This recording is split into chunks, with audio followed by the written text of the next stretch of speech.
Okay, let's unpack this. Today, we are doing a deep dive into Jojo Moyes' novel, Me Before You. I mean, this book was huge. Absolutely huge. It was everywhere. On bestseller lists for ages, captivated millions, and maybe more importantly, it really kicked off some intense conversations. Not just about love, but about, well, choice. Big choices. Existential ones. Right.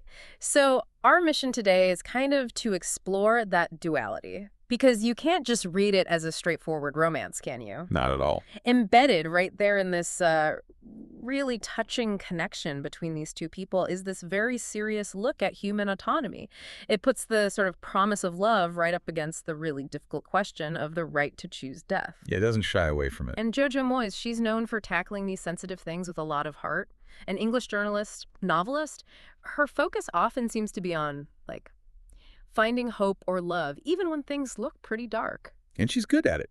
She's actually one of only a few authors to win the Romantic Novel of the Year award twice. Wow, twice. That says something. It really does. It shows Yeah. she can deliver that genuine connection, that heartfelt stuff, Yeah. without, simplifying the tough issues. Yeah. And this novel, Me Before You, from 2012, Yeah. it was definitely a turning point for her. It just went beyond the usual romance boundaries because it made readers grapple with this really challenging ethical situation. Right. You've got a love story where one person has already essentially planned their ending. Right. That tension, that's what made it resonate so widely. And led to the film, of course. Exactly. The film with Emilia Clarke and Sam Claflin, it really forces you to feel deeply, but also to do some, honestly, quite painful thinking. Okay, so let's lay the groundwork. The setup is all about contrast, right? This massive clash of worlds. Absolutely deliberate. We meet Louisa Clark, Lou. She lives this very simple life, small town. The book paints her as having this really colorful spirit. And flows. And the strange clothes, yes. But fundamentally, she's described as just full of light and life.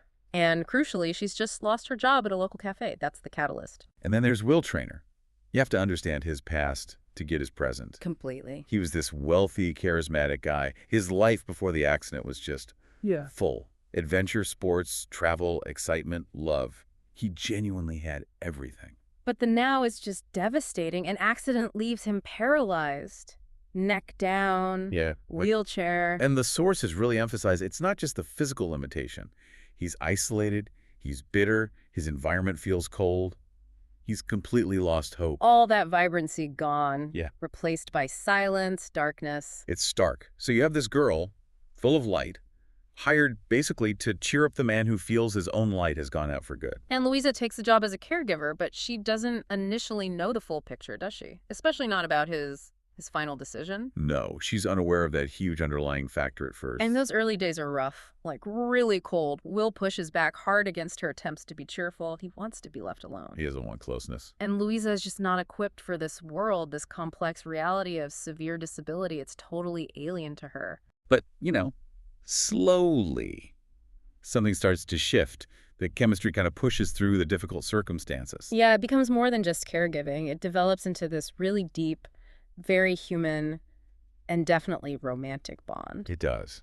And Louisa, she basically launches this campaign, like a campaign for his life. She throws everything into it, her humor, her growing feelings, trying to spark some hope in him. Hope for him and maybe hope for them together. Exactly. The book details all these things she does, planning these quirky adventures, taking him on trips, trying to get him out, making him laugh, just desperately trying to show him that life, even his life now, could still have meaning. It's just relentless, vibrant hope personified. But what's so fascinating and tragic, really, is the irony built into the story's structure. How so? Well, while Louise is pouring all her energy into planning their next little outing, trying to bring some life back, Will is, at the same time, quietly finalizing his own plans. Plans to go to that clinic in Switzerland. Oh, right. So the reader knows. The reader often knows, or senses, that her efforts, no matter how genuine, are kind of running up against this fixed, unshakable decision he's already made. And that's the pivot point, isn't it? Where it moves from just being a romance, however complicated, into this really deep ethical discussion that, frankly, divided a lot of readers. It absolutely did. Because Louisa's love makes the case that connection, that relationship, can heal and maybe redefine what life means. But Will's decision is basically a flat rejection of that idea. For himself, at least. We have to look at his reasoning, how the book presents it, even though he develops these incredibly strong, real feelings for Louisa. Which he clearly does. Absolutely. He still maintains he can't change his mind. Yeah. His core belief is that his life no longer held quality. That's a powerful phrase, tied directly to remembering what he used to be able to do. And he mentions not wanting to be a burden, too, right? Yeah. Explicitly. He doesn't want to be a burden to others. So the novel is actually quite sophisticated in how it sets this up. It's Louisa's transformative love versus his deeply held belief in his own personal economy. The right to choose. The right to choose. It really asks, does love give you the right to override someone else's absolute self-determination? Especially when they believe their life has lost its fundamental worth to them. It's tough, though, because she does bring him moments of real joy, doesn't she? You see glimpses. Does the book ever suggest his choice might be, I don't know, a bit selfish, denying her the chance to be with him? That's the nerve the book hits, and it doesn't offer an easy answer. Mostly, it frames his decision as deeply personal, maybe even compassionate from his perspective, trying to spare her the difficulty of the long haul. Right. But it definitely lets you, the reader, wrestle with that. Mm-hmm. Is it protection, or is it denying her agency too? Will's actions force us to think about being alive versus actually living. For him, living meant the freedom he lost. And nothing Louisa offers can give that back. Precisely. The book uses his choice to explore these really profound concepts. The right to die, what makes a life quality, the limits of love, maybe even sacrificial love. So it's this constant battle, his absolute personal sovereignty versus her relentless, vibrant hope. It's one thing to fight for someone, another to accept their wish for how their own life should end, even if it means losing them. That's it. The novel tests the very limits of love. Love is powerful, it suggests, but maybe not all powerful against someone's deepest conviction about their own existence. And the ending. Well, it doesn't flinch. It goes there. No easy resolution. We get to the aftermath. Louisa, heartbroken, obviously, but also changed, awakened. She ultimately accepts his decision. And the book makes a point that she accompanies him to Switzerland. She's there, granting him that final, incredibly painful respect. Which says so much about her growth. It really solidifies her journey. Her big realization seems to be that really deep, unconditional love sometimes means letting go, releasing someone to their choice, instead of holding on for your own reasons. It's a shift from maybe a slightly possessive love to a truly altruistic acceptance. Well put. And then there's Will's letter, his final act.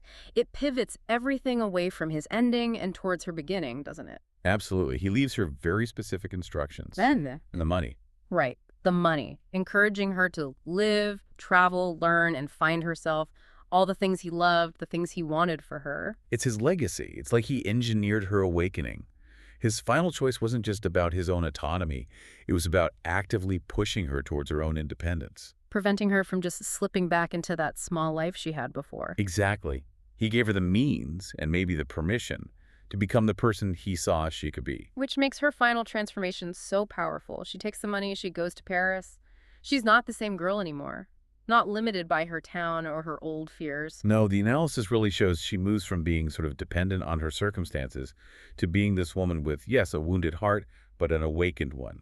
She has a whole new perspective on life, choice, love, self-discovery. So their love story didn't save his life. But it absolutely kickstarted hers. Yeah. And maybe that, in the end, is Will's true, enduring legacy in the story. Right. So that wraps up our deep dive into Me Before You. We started tracing what looked like a burgeoning, if complicated, romance, and ended up navigating this really complex, quite difficult terrain of personal choice and ethics. It's one of those books that gives you both things: the transformative power of love and the hard reality of human limits and choices. Yeah, it stays with you because it forces you to ask yourself what makes a life worth living. And maybe more pointedly, who gets to decide that? We want to leave you with a final thought to chew on. Building on that idea of Will's letter, the money, her independence. Okay. Consider this. What if the real measure of their love wasn't the life they might have shared, constrained by his condition? What if the true measure was the new life he deliberately enabled her to find, totally on her own terms? A life built on his trust in her, his encouragement, his belief in her potential. Maybe think about love expressed not through holding on, but through liberation. That's a powerful way to frame it. Something to think about. Definitely. Well, thank you for joining us for this deep dive. We'll see you next time.